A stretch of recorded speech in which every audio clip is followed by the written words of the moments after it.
16h20, c'est Virgile sur M. Bienvenue sur M, tout de suite nous parlons santé, nutrition, hydratation et que demander de plus qu'à un nutritionniste et diététicien. Il est là depuis le début de cette rubrique Les Experts que vous retrouvez tous les jours sur M à 17h30. C'est Michael Marquis. Bonjour Michael. Bonjour. Michael, aujourd'hui nous allons nous concentrer un petit peu sur l'alimentation pendant l'effort. Est-ce qu'il est recommandé de consommer quelque chose tout d'abord pendant l'effort ? Alors tout dépend déjà le type d'effort, mais pour les sports d'endurance, effectivement, c'est recommandé. Après, il faut aussi voir, encore une fois, le temps d'effort.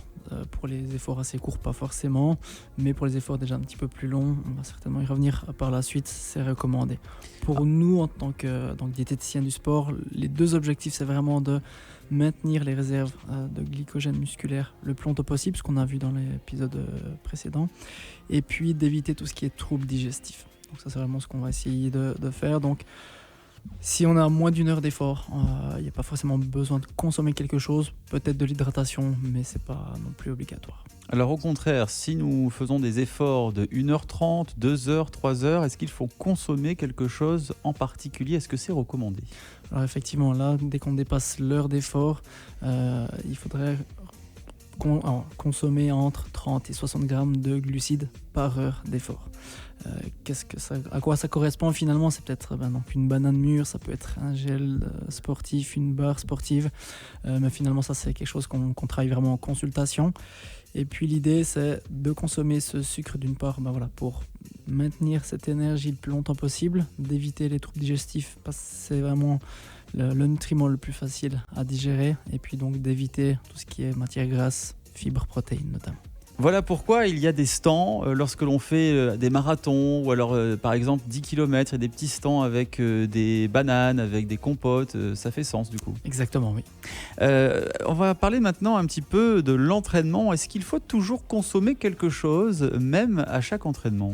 Pas forcément à chaque entraînement, néanmoins c'est important de temps en temps entraîner en fait le tube digestif à consommer des aliments pendant l'effort, parce que il est moins efficace, comme le flux sanguin est surtout dirigé dans les muscles, comme on est à l'effort, et donc de s'entraîner avant juste la compétition, c'est important, et pas uniquement consommer des aliments pendant la compétition. On risque d'avoir un petit peu des mauvaises surprises comme des troubles digestifs.